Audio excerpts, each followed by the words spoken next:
This segment has to do with charter schools and in particular charter schools for inner city kids. If you weren't aware of it, charter schools originally were created in order to experiment with new ways of educating children. The practices that were successful and showed promise were then supposed to be incorporated into your regular public schools. And just so that you know, charter schools are public schools as well, but they are specialized public schools. They supposedly employ cutting edge ideas in order to educate.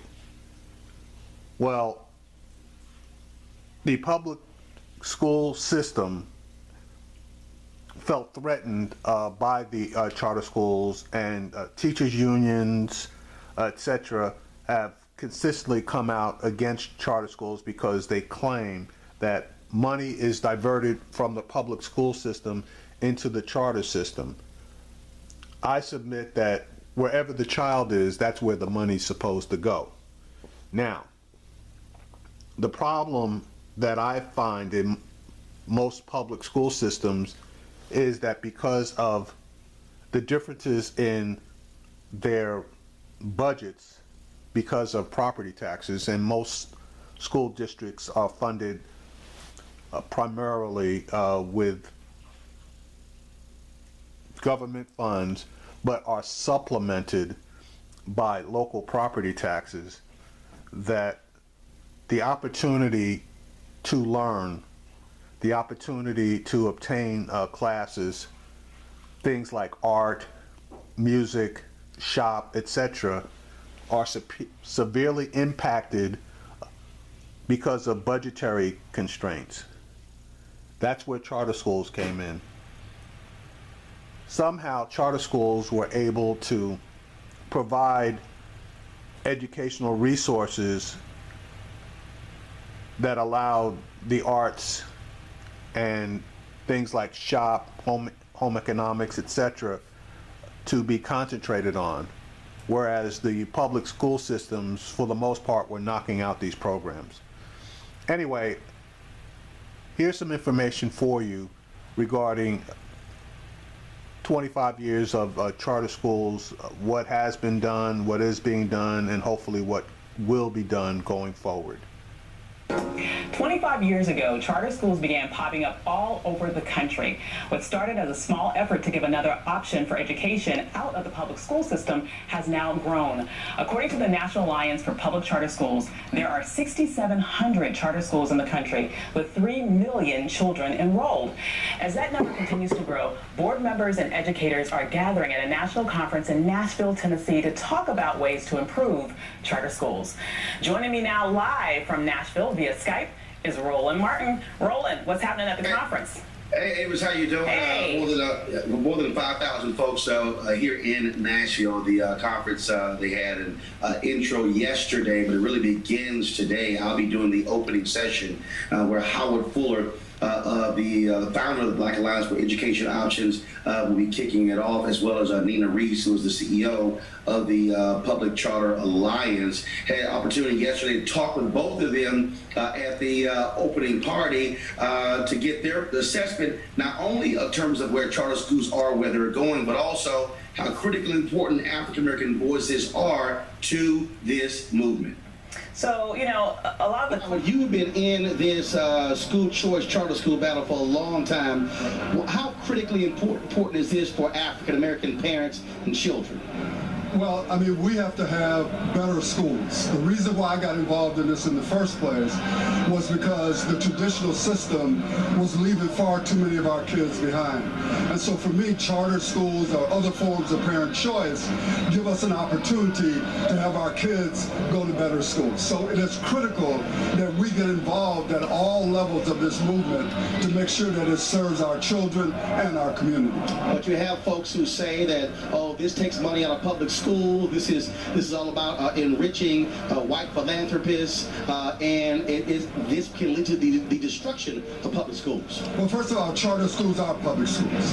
And I make a distinction between public education and the system that delivers public education. I support public education. I have problems with the delivery system for public education. And even when I was a superintendent, I never believed that the money belonged to the district. The money belongs to taxpayers. We can make decisions about policies that allow dollars to follow students. And I've always believed that if schools are serving parents well, they're not going to leave them. And so that if you really want to keep the money within the confines of the district, serve the kids better, and people will stay. You also served as a superintendent of a school district in Milwaukee, so you see this from a totally different point of view than many other people. Yes, I do. I mean, I want the traditional system to survive. I want it to thrive because so many of our kids are in that system. But at the same time, I don't want to have an America where only people with money have the ability to choose the best school for their kids. Now, the issue is going to be the black community has got to be more engaged in a more powerful way in this movement. And those people like me who are in this movement, we have a responsibility to continue making that case so that we don't just have all of the best organizations run by white people. We've got to have more black people, more Latino people running great organizations and great schools. 25 years in, what should this movement look like 25 years from now?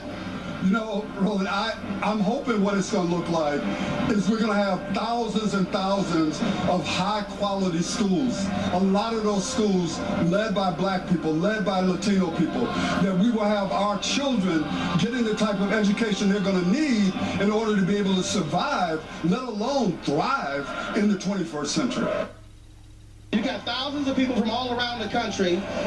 What is the focus for this week? Our conference this year is focused on bright ideas for a brighter future. This is the 25th anniversary of the charter school movement, so we're excited to talk about what the next 25-year holds. We hope that our movement is ready to take on some of the challenges ahead of us. One of them is the opposition against charter schools, but also we think that our movement can do a much better job of innovating, of serving more students, and of also making sure that we're collaborating a lot more than in the past with school districts to transfer what we know to the greater school system. Let's talk about the opposition, because you hear so much vitriol, so much anger towards charter schools, but they are public schools.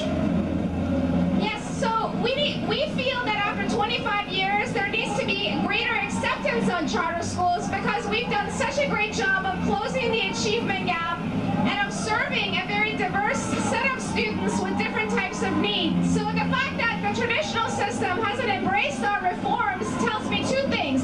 One, that we should do a better job of talking to the traditional school system, but also to make sure that we understand at the end of the day that some people simply don't want us to exist. So we have to be much more aggressive in the way we talk about charter schools. We also have to make sure that we're involving community leaders far more than ever before. This is not a white-led movement. This is led by families. Families are the ones making the choice, so we need to make sure that the voices and the faces of our families is shown much more than ever before. For the first time, more than 50% of kids in public schools are black and brown. Does that somehow change the focus? Because at the end of the day, the changing face of America also means changing leadership, changing how you reach those audiences. Absolutely, and we need to make sure that the leadership of our schools reflects the changing demographics. But the reality is that in the traditional system even, you don't have a lot of black teachers and Latino teachers in our traditional system. So we need to really think more comprehensively about what it takes to attract black and Latino leaders to be in the field of education in the first place. So again, more than 5,000 folks will be here, and one of the things that will also be discussed is those public charter schools that are not doing the job, why the charter school movement must be more vigorous in calling out those folks who are not handling their business. And so I'll have more from Nashville tomorrow right here on News One Now, TV One. All right, so bottom line on this, parents, you need to be involved in your children's education. I know it's tough. two-parent households, one-parent household, you got to work, you're tired, but you can't delegate the responsibility for educating your children to the schools, because unless you get in there, see what's going on, voice your support or opposition to what's going on, you share part of the responsibility for the lack of education of your children. So you need to get in there, join your PTAs, run for school board positions, do what you need to do in order to ensure that your child gets the most that they can out of the educational system, whether it be within a charter school or whether it be within the regular public school system. It is up to us. We're constantly told that education is the key to success. Well, we need to jump in there and make sure that our children get every iota of education humanly possible so that their opportunity for success is maximized.